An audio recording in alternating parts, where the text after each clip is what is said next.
আসসালামু আলাইকুম সবাইকে। আজকে এমন একজন ব্যক্তির ব্যাপারে আমি কথা বলতে আসছি, যার ব্যাপারে অ্যাকচুয়ালি আমাদের সবার, স্পেশালি যারা ক্রিকেটিং সার্কেলে আছেন, ওনার ব্যাপারে আরো 17-18 বছর আগে আমাদের বলা উচিত ছিল।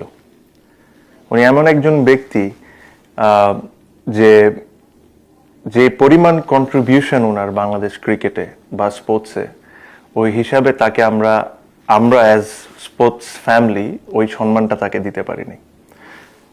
ক্লিয়ারলি একটা জিনিস বলি, এই 17-18 বছরে ওনার বিষয়ে কোনো কিছু বলা যাবে না বা বলতে পারবো না, এরকম কোনো ইনস্ট্রাকশন কোনো জায়গার থেকে আমাদের কাছে কারোর কাছেই ছিল না, যেটা আমি বিশ্বাস করি। অ্যাটলিস্ট আমার কাছে তো ছিল না। বাট তারপরও ফর সাম রিজন আমরা এই জিনিসটা ওনাকে যতটুকু সম্মান করা উচিত ছিল লাস্ট 17-18 বছরে, ওই জিনিসটা আমরা করতে পারিনি। হয়তোবা ফ্যামিলি মেম্বারদের সাথে, বন্ধু বান্ধবের সাথে, ক্রিকেটিং সার্কেলের মধ্যে ওনার বিষয় সবসময় উঠে আসতো, আমরা নিজেরা বলতাম। বাট পাবলিকলি যে জিনিসটা উনি ডিজার্ভ করতেন, ওনার পরিবার ডিজার্ভ করতেন, ওনার 2টা মেয়ে ডিজার্ভ করতেন, এই জিনিসটা আমরা কোনো সময় বলতে পারিনি। আমিও পারি নাই, আমার সাথে আরো অনেকেই পারেনি। আবারও বলি, এটাতে কোনো রেস্ট্রিকশনস ছিল না, হয়তোবা আমরা কোনো এক কারণে বলতে পারিনি। আমি বলছি আরাফাত রহমান কোকোর কথা। ওনার কন্ট্রিবিউশন বাংলাদেশ ক্রিকেটে এতই বড় যে আমি আজকে অনেক কিছু আপনাদের সাথে শেয়ার করব, আমার ছোট মেমোরিজ আপনাদের সাথে শেয়ার করব, যেটা আপনারাও শুনে অনেক অবাক হবেন। প্রথমে শুরু করি মিরপুর স্টেডিয়াম নিয়ে। আজকে আমরা যে মিরপুর স্টেডিয়ামে ক্রিকেট খেলি, ইন্টারন্যাশনাল ম্যাচেস খেলি, এত আমাদের মেমোরিজ, এত আমাদের কষ্ট দুঃখ, এই মিরপুর স্টেডিয়াম কিন্তু ওনার সবচেয়ে বড় প্রজেক্ট ছিল। আপনারা অনেকেই জানতেন যে এই মিরপুর স্টেডিয়ামে একটা সময় ফুটবল হইতো। ওই ফুটবল থেকে ক্রিকেটে কনভার্ট করা, প্রত্যেকটা জিনিস ডিজাইন করা, ছোট একটা মডেল তার বাসায় রাখা থেকে নিয়ে প্রত্যেকটা জিনিস তার অবদান ছিল। আমি শিওর আমার মতো আমিও জিনিসটা খুব বেশি দিন আগে জানি না, আমি এত বছর ক্রিকেট খেলি, আমিও জানতাম না জিনিসটা। বাট আমি শিওর আমার এই কথা শুনে আপনারা অনেকে সারপ্রাইজ হয়েছেন।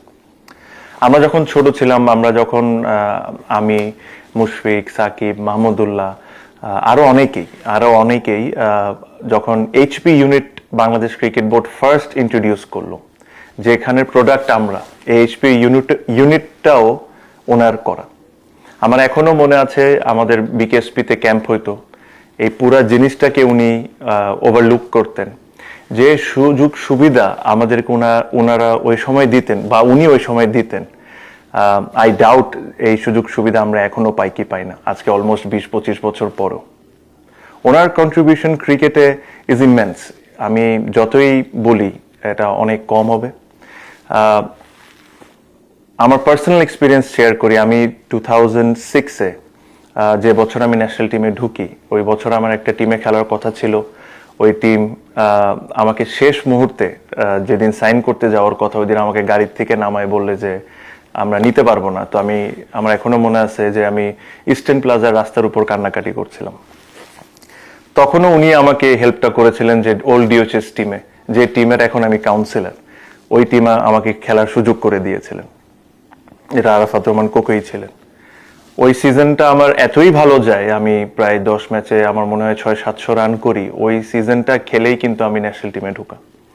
ওনার সাথে আমার খুব বেশি দেখা হয়নি, হয়েছে কয়েকবার। বাট যতবারই দেখা হয়েছে, আমি 15 বছর 16 বছর, ওনার চোখে মুখে কথায় ক্রিকেটার বা স্পোর্টসম্যানদের প্রতি যে রেসপেক্টটা আমি দেখেছি, এটা আজীবন আমার মনে থাকবে।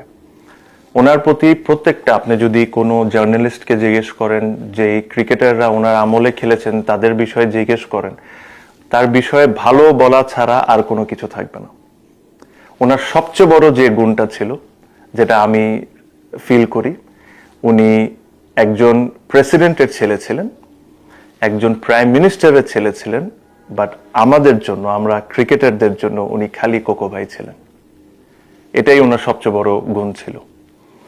উনি কোনো সময় ওই নেম ট্যাগ নিয়ে বিসিবিতে আসেন নাই, বা ক্রিকেটের যে কোনো জায়গায় আসেন নাই যে উনি কোন ফ্যামিলি থেকে বিলং করেন। উনি একজন ইন্ডিভিজুয়াল আসছেন, একজন অর্গানাইজার হিসাবে আসছিলেন। ওনার কন্ট্রিবিউশন বাংলাদেশ ক্রিকেটে ইজ ম্যাসিভ, কোনো কাউট থেকে কম না। আনফর্চুনেটলি আমরা কোনোদিন এই সম্মানটা ওনাকে দিতে পারিনি। বা ওনার যে 2টা মেয়ে, ওনাদেরকে বলতে পারিনি যে ওনার বাবা কতটা ইম্পর্টেন্ট ছিলেন বাংলাদেশ স্পোর্টসের জন্য, ক্রিকেটের জন্য। তো আশা করি আজকে এই মেসেজে কিছুটা হলেও শেয়ার করতে পারছি। আর কোনোদিন যদি আমার সুযোগ হয় ওনার দুটা মেয়ের সাথে দেখা হওয়ার, তাহলে আমি তাদেরকে আরো অনেক কিছু তার বাবার ব্যাপারে বলবো। এতটুকুই আজকে আমার বলার। আশা করি আমার মতো অনেকেই ওনার ব্যাপারে স্টোরি শেয়ার করবেন, বিকজ মানুষের জানা উচিত যে আরাফাত রহমান কোকো স্পোর্টসের জন্য কি ছিলেন। ধন্যবাদ।